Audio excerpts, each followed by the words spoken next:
헤롯 왕의 핍박과 강복 70주년이라는 한국교계의 영적 주소를 한번 대림절 세 번째 주일을 맞이해서 오늘 하나님의 말씀을 전하기를 원합니다. 2015년은 강복 70주년이었어요. 그리고 지난 대한민국의 역사를 뒤돌아보면 어떻게 생각하면 하나님께서 세우신 히브리 족속과 역사가 비슷합니다. 히브리 족속들이 애굽에서 430년의 노예 생활이 있었고, 그리고 주님께서 아브라함과 이삭과 야곱에게 약속하신 가나안 땅에 들어와서 또 하나님의 축복을 누리다가 또 하나님의 역사를, 은혜의 역사를 잊고 난 후에 또 바벨론의 70년에 또 고난을 받았습니다. 바로 일제 36년의 8.15 해방은 하나님의 기적이었습니다. 또 1950년 6.25 전쟁, 김일성의 적화 통일의 그 위기 속에 사실상 부상대구를 남겨두고 그 위기 속에 하나님은 또 우리에게 기적을 베풀어 주었어요. 이런 것을 보면 대한민국의 역사나 하나님께서 선민이라고 하는 이스라엘의 역사나 영적으로 보면 상당한 공통분모가 있다는 사실을 기억합니다.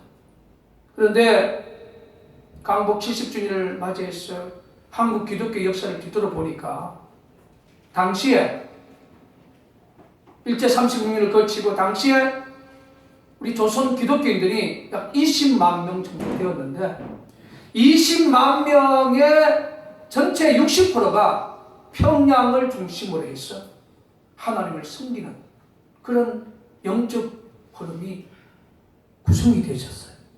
그래서 서방 세계는 평양을 제2의 예루살렘이라고 칭했지 않습니까?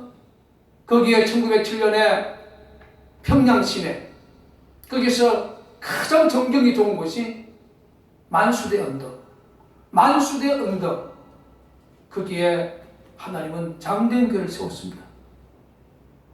그런데 김일성이가 1948년 9월 9일 날 김일성 공산당을 세우면서 장대한 교회를 무너뜨리고 그 자리에 만수대 집무실을 만들었지 않습니까? 교회를 무너뜨려버리고, 이 공산당은요 교회를 최고적으로 여깁니다.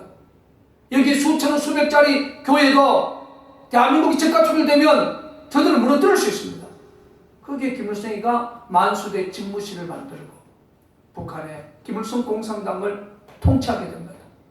그의 아들 김정일이가 이름을 바꿨죠. 그의 아들 김정은이가 지금은 그 이름이 금수산 태양공전.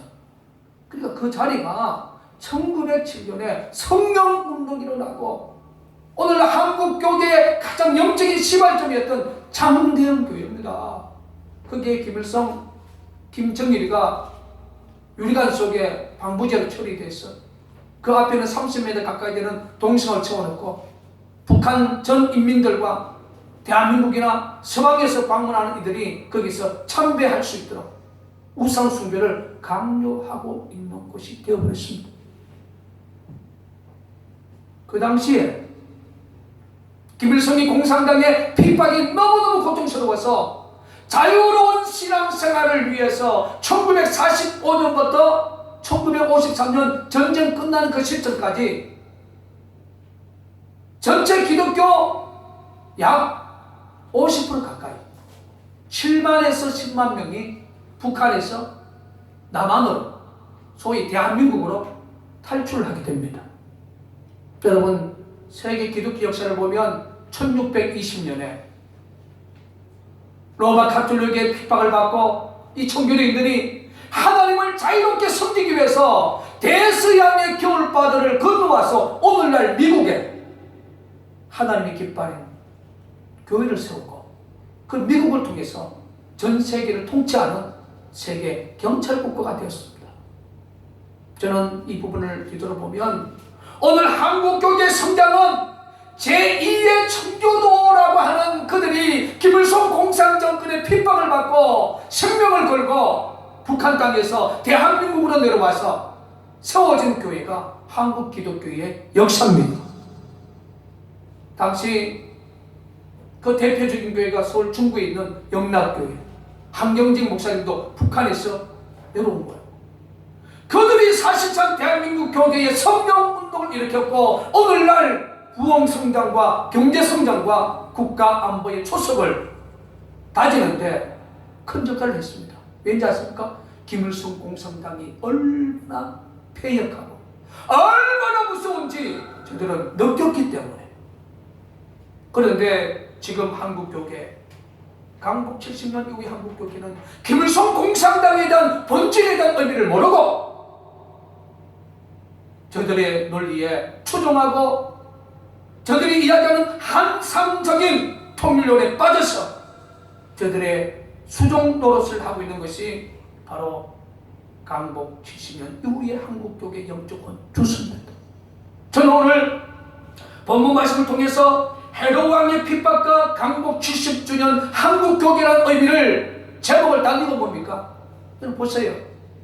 동방박사가 오늘날 말하면 이란 지역, 페르시아 지역, 이란, 거기서부터 이스라엘 땅까지 수천 킬로가 넘습니다. 동방박사는 구세주이신 아기 예수님의 경배를 위해서 수많은 시간 속에서 고난과 환난과 힘든 환경 속에서 예수님을 경배하기 위해서 페르시아 지역에서 유대 땅 베들레헴에 옵니다. 그리고 당시 헤롯 왕이 통치하고 있었습니다. 거기 가서 말씀을 하시지요. 오늘 마태복음 2장 1절에서부터 6절을 제가 한번 봉독을 해 보겠습니다. 헤롯 왕 때 예수께서 유대 베들레헴에 나심에 동방으로부터 박사들이 예루살렘 이르러 말하되 유대의 왕으로 나신 이가 어디 계시뇨? 우리가 동방에서 그의 별을 보고 그에게 경배하러 왔노라 하니 헤롯 왕국 온 예루살렘이 듣고 소동한지라. 왕이 모든 대제사장과 백성의 서기관들을 모아 그리스도가 어디서 나겠느냐 물으니 가로되 유대 베들레헴이 오니 이런 선지자로 이렇게 기록된 바 또 유대 땅 베들레헴 하늘은 유다 고을 중에 가장 작지 아니하도다. 내게서 한 다스린 자가 나와서 내 백성 이스라엘의 목자가 되리라 하였음이니라. 이 말씀 뭡니까? 헤롯 왕이 당시 오늘 말하는 기독교를 갖고 있는 목사님을 불렀고 또한 하나님의 말씀을 잘 가르치는 요즘 말하는 신학교 교수를 불러서 메시아이신 그리스도가 어디서 나느냐? 그들은 왕 앞에, 헤롯 왕 앞에 유대 땅 베들레헴에서 탄생한다고 성경을 기록한 선지자들의 예언의 말씀입니다. 그들은 알고 있었어요. 기독교를 갖고 있었던 대제사장은 알고 있었습니다. 하나님의 말씀을 가장 잘하는 선지자는 알고 있었습니다. 그런데 보십시오. 그들은 진리를 알았지만 진리라고 이야기하지 않았습니다. 진리라고 백성들에게 가르치지 않았습니다. 그들에게 진리에 대한 생명을 전하는 당시 지혜종이라면 그들은 유대 땅 베들레헴 말구에 오신 예수님께 경배하러 가야 됩니다. 가지 않았습니다. 헤롯 왕이라는 권력 앞에서 권력의 부스러기 빵을 구하기 위해서 진실을 알고 진실을 눈을 감고 그 권력에서 내려오는 빵의 부스러기를 얻어먹기 위한 정말 기생충의 역할을 한 자들입니다. 여러분 보십시오. 오늘 한국 국기도 마찬가지. 김대중 노무현 친북자익 정권을 거쳐서 오늘 한국 교계가 어떻습니까? 권력의 빵부스러기를 지금 얻어먹고 있고 진리를 진리로 이야기하지 못하고 한결같은 기독교를 가진 목사님들이 이 시대에 평화로운 이야기합니다. 절대로 한반도는 평화롭다. 전쟁이 일어나지 아니한다. 북한에 핵도 없다. 북한에 대해서 우호적인 발언을 하지. 지금 대한민국은 김정은 공산정권이 1953년 8월 15일 이후부터 땅굴을 굴착하기 시작해서 지금 부산까지 전 지역에 땅굴이 다 들어가 있어요. 저는 부산에서 녹취 작업을 통해서 저는 확인을 했어요. 이 수도권 지역도 믿지 않는데 부산까지 이야기하면 더 미친놈이라고 손가락질 때문에 그 자료는 이미 저는 미국에 넘겼습니다. 오늘 한국교회 목사들이 여러분 기독교를 갖고 있는 목사님들 여러분 케이블 방송으로 기독교 방송을 통하여 안 보이던 위기 역사 전하는 목사님들이 과연 있습니까 없습니까? 말만 하면 축복입니다. 말만 하면 기복적인 설교예요. 2003년에 미국 LA에서 대한민국 동포고 미국 영주권을 갖고 시민권을 갖고 있던 이 목사님들이 북한에 방문을 많이 했어요. 그 중에 제가 큰 교회 목사님께서 북한에 가서 기범죄에 걸린 이 사건이 터졌습니다.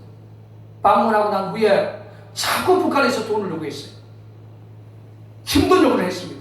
거절했더니 북한에서 기범주와 그 관계했던 사진과 영상들을 교회 주소로 이 북한의 김정일 공산정권이 보냈습니다. 그래서 교회 직원들이 교회 이름으로 왔기 때문에 뜯어보니까 목사님이 북한에 가서 방문했을 때 기범주와 관련된 영상과 사진을 보고 그 목사 충격을 받고 기자회견하죠. 나는 순수한 목적으로 갔지만 김정일 공산정권이 나에게 기범주를 투입시켰어.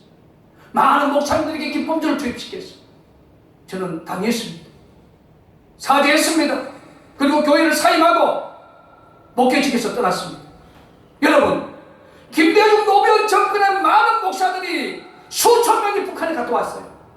지창감을 갖고 왔습니다. 대한민국의 목사들은 가만두겠습니까? 오히려 대한민국 목사들에게 더 많은 기범주를 투입시키는 것이 바로 적그리스도 집단인 김일성, 김정일, 김정은 공산정권이 아닙니까 여러분? 오늘 한국교계에 북한에 방문한 목사들은 내가 기범죄에 걸려서 나는 순수한 목적으로 하나님의 영감을 위해서 복음 전파를 위해서 갔는데 기범죄에 걸려서 이런 일을 당했습니다 하고 양심 고백하는 목사가 한 명도 없다는 사실을 기억합니다. 미국에 있었어요. 미국의 목사들이 있습니다. 한국의 목사들은 침묵하고 각도 오면 북한의 인권 문제에 대해서 설교를 안 합니다. 독재 정권에 대한 비판의 설교도 안 합니다. 교회 성도 돈을 거두고 약품을 보내주고 쌀을 보내주고 이념을 초월해서 북한을 도와주자고 이렇게 찬양하는 것이 북한에 갔다 오신 한국교회 목사들의 공통 분모입니다.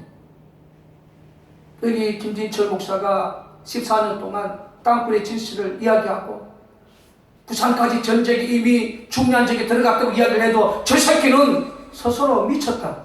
땅굴에 미쳐서 정신병자다. 정신병자이기 때문에 나는 끝까지 시대에 정신병자로 살아가는 거야. 그러나 진리의 주체는 하나님인 줄 믿습니다. 진실의 주체는 하나님인 줄 믿습니다. 오늘 하나님께서 이 시간까지 지켜주신 거예요. 보세요. 땅굴의 진실을 은폐하는 권력과의 싸움을 하고 또한 최고의 권력을 가진 적그리스도 집단인 김정은 공산정권 싸우고 있는데 우리에게 누가 지켜줍니까? 권력이 지켜줍니까? 우리에게는 오직 하나님밖에 그 누구도 우리를 지켜주는 분이 없다는 사실을 여러분 정립하시기를 주의 이름으로 축원을 드립니다. 공산당의 말을 알기 때문에 당시 20만의 크리스찬에서 약 50% 가까운 이들이 남한으로 대한민국으로 이렇게 제2의 청교도의 신앙으로 와서 오늘 한국교계를 세우고 경제성장에 밑거름을 주었습니다. 그리고 순교자의 75%가 6.25 전쟁 때 북한 인민군들이 들어와서 우리 크리스찬을 죽였습니다. 한국교계의 순교자 75%입니다. 여러분 대표적인 목사님 중에 한 분이 여수 예양원, 여러분 거기 문둥병 환자들 지극히 보살피는 특수 목회를 했던 손양원 목사, 그들의 해유를 거절하고 북한 인민군에 의해서 순교당했습니다. 그리고 신앙군에 가면 정도라는 그 섬에 90% 이상 예수를 믿게 했던 그 성결교단의 출신 전도사 문중경 여전도사가 있어요. 이분도 북한 인민군들이 그 신앙군 정부에 들어와서 이 전도사님을 죽였습니다. 여러분, 북한 김일성 공산정권과 한국 기독교는 영적으로 적그리스도 집단이에요. 저들과 우리는 하나가 될 수 없습니다. 저들은 우리의 영적인 싸움의 대상이고 육적으로 김정은 김정은 공산정부를 심판해야만이 북한의 동포와 평화통일을 이룩할 수 있다는 사실을 정립하시기를 주의 이름으로 간절히 축원을 드립니다. 여러분 보세요. 요즘 박근혜 정부에 추진하는 정책 중에 하나가 역사만큼은 국가서 집필해야 된다. 국정교과서에 대한 필요성을 박근혜 대통령께서 역설하고 있습니다. 여러분, 우리 한국 기독교에서 최고의 자랑이 누군지 아십니까?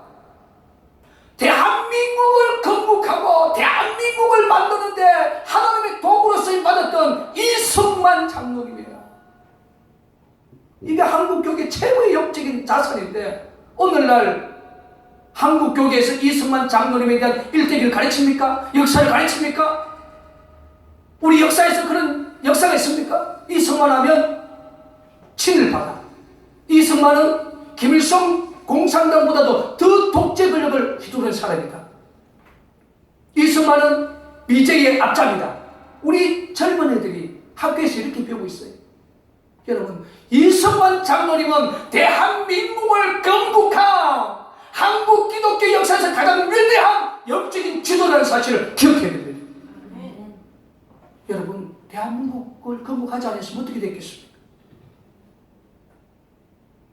여러분, 건국을 한다는 것이 얼마나 힘든지 몰라요. 여러분, 개척을 해서 교회를 성장시킬 때 개척의 환경이라는 게 얼마나 힘든지 몰라요.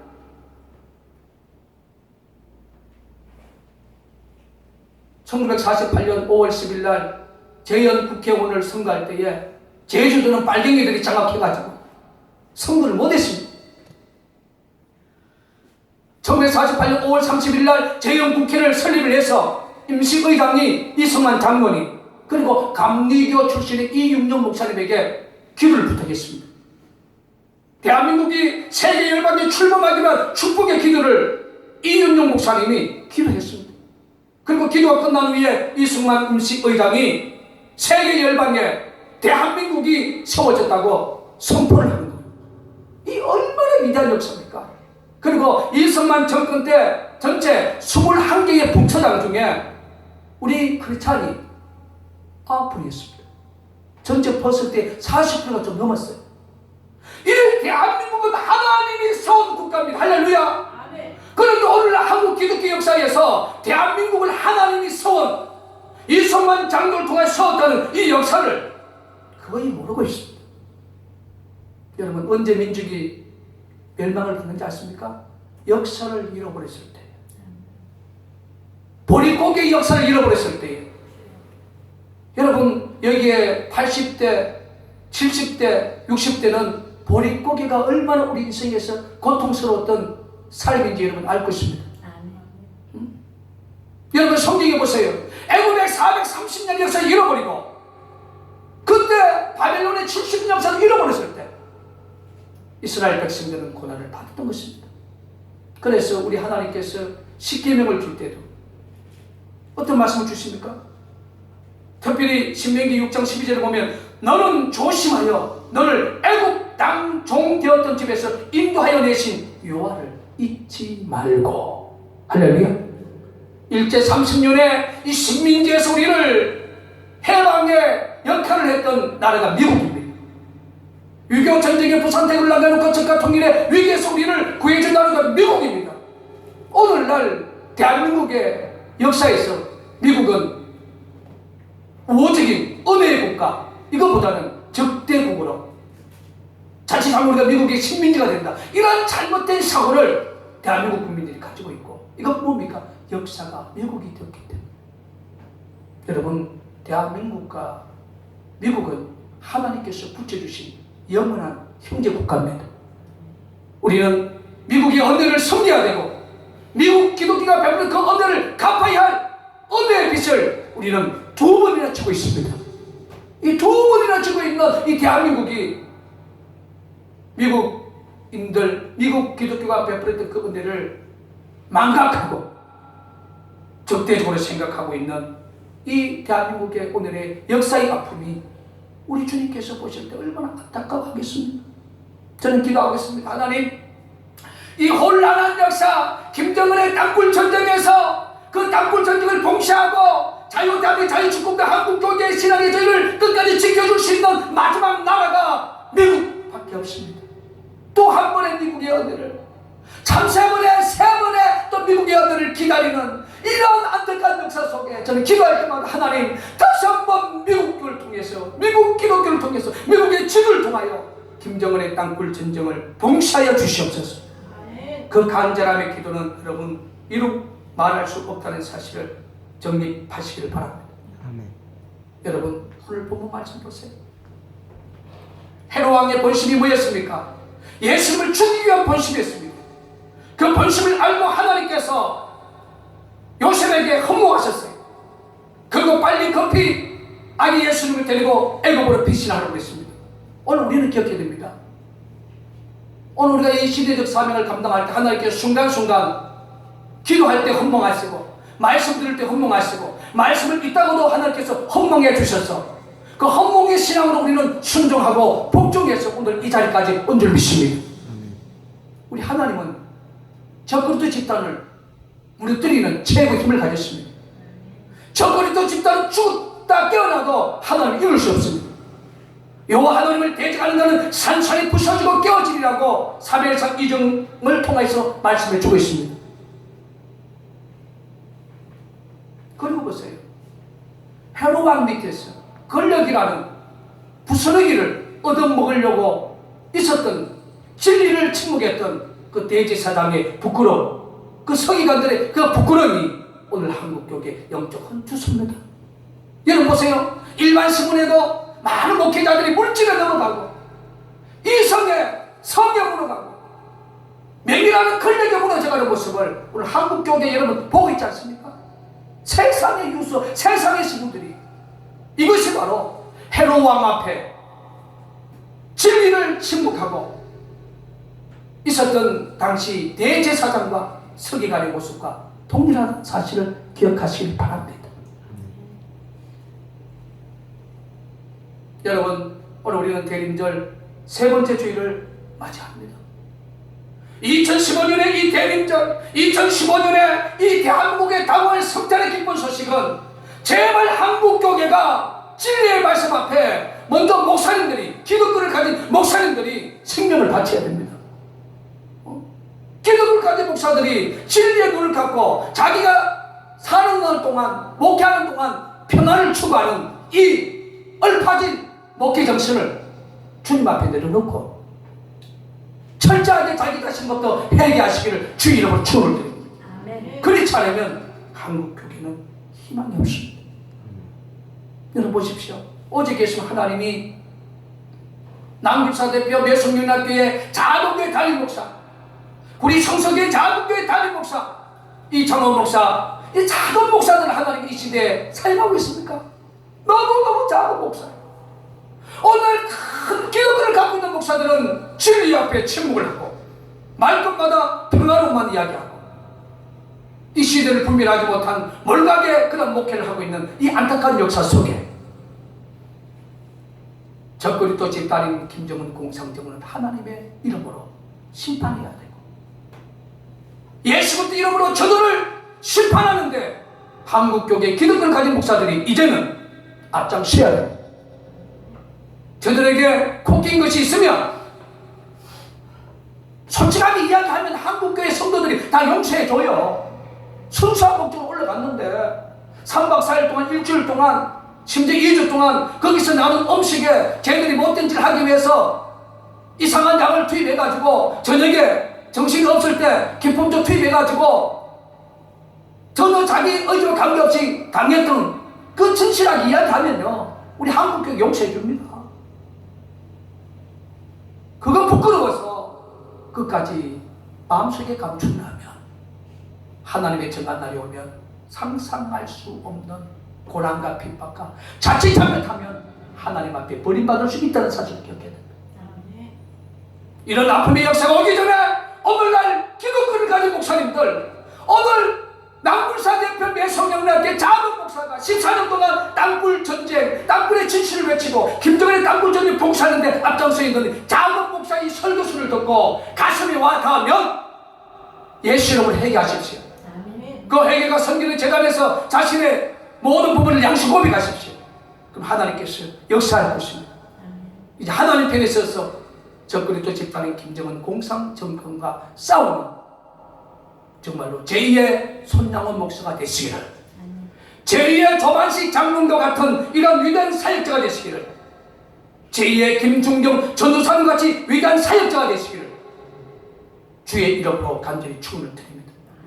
마지막으로 예수님의 탄생을 예언하셨던 미가 선지자가 그 시대의 영적 흐름을 대변했던 말씀이 미가서 3장 11절입니다. 미가서 3장 11절을 제가 봉독하면서 대림절 세 번째 주일 예배를 주의 이름으로 마치기를 원합니다. 그 두 명은 뇌물을 위하여 재판하며, 그 제사장은 싹을 위하여 교훈하며, 그 선지자는 돈을 위하여 점을 치며서 오히려 여호와를 의뢰하여 이러기를, 여호와께서 우리 중에 계시지 아니하냐, 재앙이 우리에게 임하지 아니하리라 하는도다. 지금 이 말씀의 한 절이 오늘날 한국교회의 기득권을 가진 소위 목사님들의 영적인 목회요, 영적인 허름이라는 사실을 기억해야 됩니다. 남측 땅굴을 통해서 2시간이면 대한민국 전 지역을 장악할 수 있도록 김정은 공산 정권은 완전히 준비를 해놓고 있습니다. 이 땅굴 전쟁을 봉쇄할 수 있는 분은 하나님밖에 없습니다. 하나님의 한란의 심판이 오기 전에 니느웨 성에서 일어났던 그 위대한 해교운동이 한국교회의 기득권을 가진 목사님 중심으로서부터 일어나시기를 예수 그리스도 이름으로 간절히 축원을 드립니다. 아멘. 고마우신 하나님 감사합니다. 오늘 우리의 성령학교를 사랑하시고 우리에게 큰 은혜를 주신 주님 너무 고맙습니다. 너무나 부족하고 작은 교회를 지난 14년 동안 남측 땅굴 진스 사역을 위해서 써주시고 헌신할 수 있도록 충성할 수 있도록 우리에게 역사하신 하나님을 또한 경배하며 찬양합니다. 하나님, 한국교회를 버리지 마시옵소서. 대한민국 자유집권을 끝까지 지켜주시옵소서. 다시 한번 미국 교회와 미국의 지도자와 미국 국민들을 통해서 김정은 공산정권의 땅굴 전쟁을 봉쇄할 수 있도록 하나님 성령으로 역사하여 주시옵소서. 아버지, 한국의 잘못된 아버지 지대를 분별하지 못한 기독교 목사님들이 하나님의 심판의 날에 오기 전에 회개하며 정권의 집단 김정은 공산정권과 싸우는데 앞장설 수 있도록 성령께서 강하게 역사하여 주시옵소서. 모든 영광 주께 온전히 얻닥하며 살아계신 예수 그리스도 이름으로 기도했습니다.